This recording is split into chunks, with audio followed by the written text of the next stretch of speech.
I know a lot of people are now using Zoom to record their interviews and shows and things like that. So I wanted to do a quick tutorial on recording stuff on Zoom and then where to find the file so that you can open that audio file up in Audacity. So the first thing I'm going to do though is go through, in case you haven't used Zoom yet, I'm going to do a quick instruction on how to download and install Zoom. It's pretty straightforward. Like most things, first thing you're going to do is you can just go start your web browser, and if you just type in Zoom, it should come up this zoom.us. Okay, and when we get here, if you haven't signed up yet, you'll have to come up here and sign up, and they will make you do the whole song and dance where you have to give them an email, and then they will send you a link to activate it. You got to go into your email account, click on it, activate it, all that kind of stuff. I'm going to spare you all that. You'll have to make up a username, a password, all that. Once you get it, you can click on it and it'll probably just take you back here, and it will probably even already sign you in, but I'm going to sign myself in here. I already have an account. I'm going to say sign in. All right. Now, once you're signed in, what you're going to need to do is you're going to actually need to download the Zoom software. There's a couple ways to do it. There's a download page here. I don't like that. The download page is a little confusing because there's different applications. What I think is easier, if you just click on, if you say host a meeting, and I'll do it with video on. When you click that, what it should do, all right, it didn't do it now. A lot of times it will automatically, if you don't have the software, it'll automatically start downloading it. But what it does do, you can see here it says if you have the client installed, you can click here to launch the meeting, or you can click download and run, and you can see it automatically pops up. It started downloading here, and so it just downloaded it. If you're wondering where it downloaded to, by the way, this is what Google Chrome looks like. Firefox, I know, has a similar download dialog like this, though. You can either just click open, and that'll start the installer, or I'm going to show you, it says show in folder. So you can see where it downloaded it to. You can see here's my C drive users. This is my username. And then I have this downloads folder. Here it is. So you can find that. And if you just click it, it should start to install. There you go.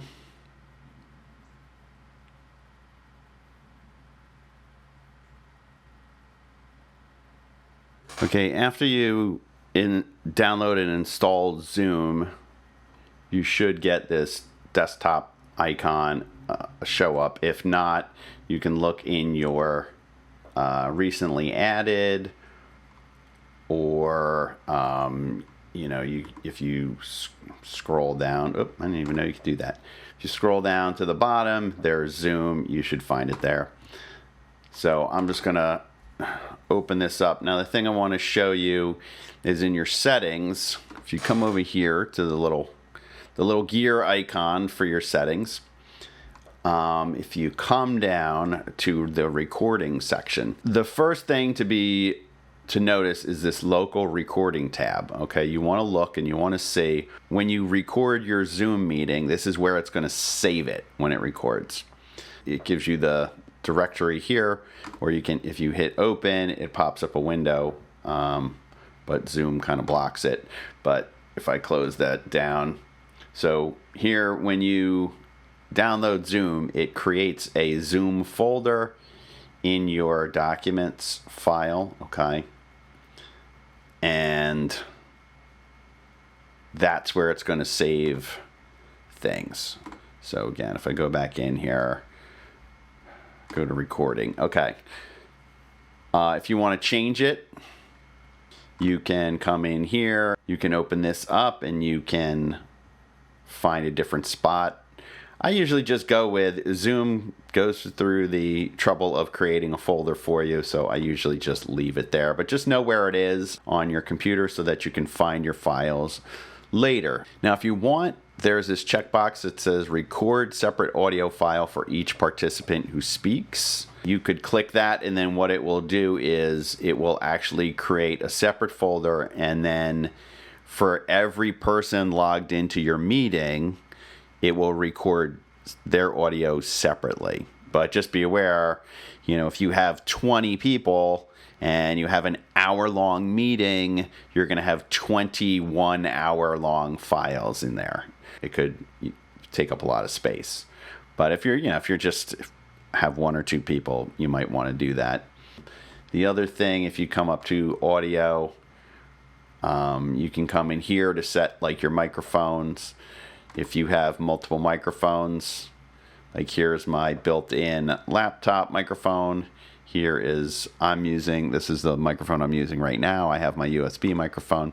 So just know that you can have different microphones, and you can adjust the level. It's usually just all the way up unless you have a really good microphone. And then it's showing, you can see as I'm talking, blah, blah, blah, that sort of thing. You can also pick the speakers where it's going to play back from. Again, I have my USB, so it could play back from there, and I can adjust the levels and that sort of thing. Those are the main things to concern yourself with. Now, after you have your meeting and you hit record on your meeting, right? So let me do a quick, we'll say new meeting. All right, I'm just going to say join with audio. I'm not going to worry about video. And then you come down here, here's your record button. All right, so once you hit that, changes to this pause, stop recording. And then now you're recording. And so whatever happens in your meeting, it's getting captured by Zoom. You can either hit stop first, or if you just end meeting for all. And then usually what happens, boom, this pops up. It's converting your recording. And then when it gets done converting it, it usually will just pop open the window where it saved it. And you can see here's documents, Zoom, there's that folder. And then it's even very handy. What it does is it gives it a date and a time. And then if you'll see, there's a file that says audio only right here. So here's my audio file. And you can see it says item type MPEG-4 audio. And I believe this is the video file, this playback file. Nope, that's not it. Zoom 0. All right, and you see it says MPEG-4 video.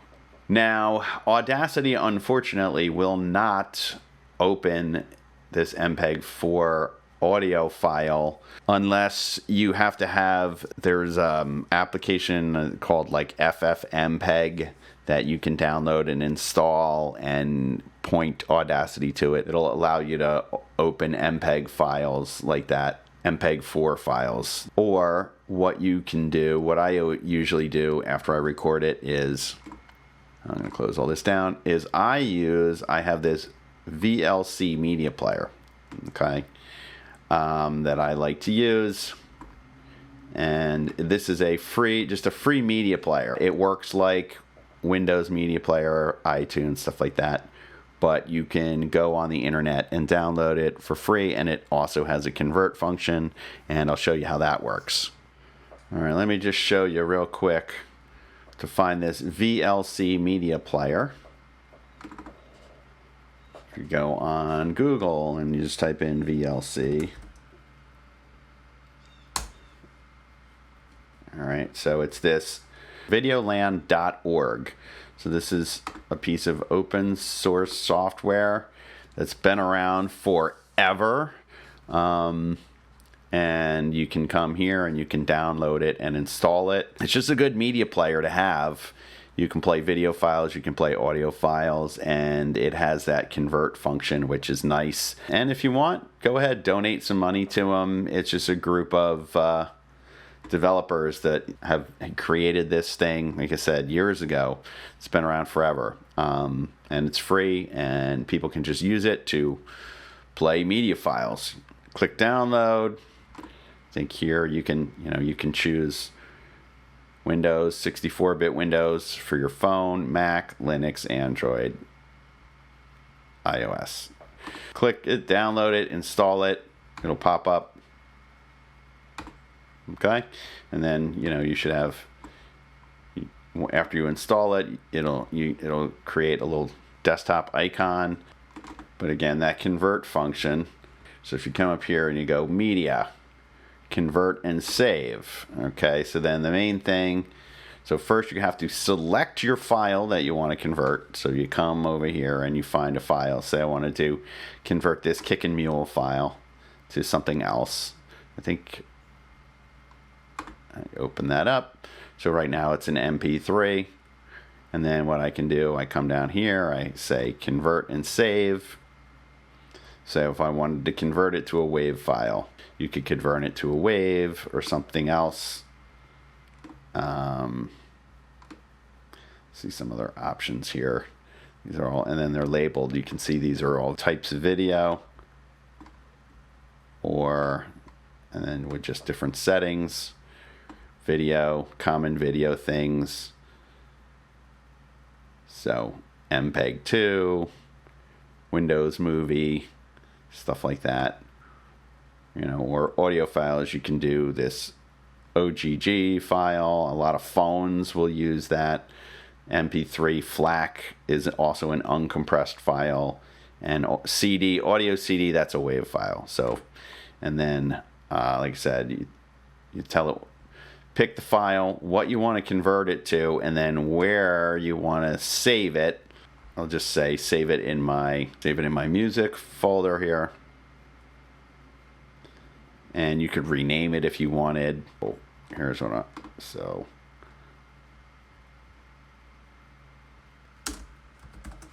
let me try that, see if that goes. Boom. It changed the name, and you can see it changed it to a .wav file.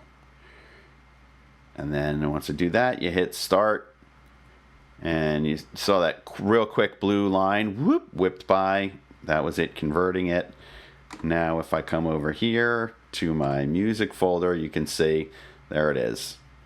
You can use VLC Media Player to do that conversion if you ever want to convert a video file to just an audio file. If you just want to pull the audio off of something, and you have it saved as a video file, but you just want the audio, you can use VLC Media Player to convert it to an audio only file, and then get out of there, go into Audacity, and then you can import your audio file like that. All right, because that's when Audacity does not recognize video files. Although, like I said, I think there's that FFmpeg. If you look around on the internet, you can download that codec, I believe, and install it, and then you probably can. I believe you can open the audio portion of video files in Audacity. All right, so there you go. A couple more tips for you. Hope that helps.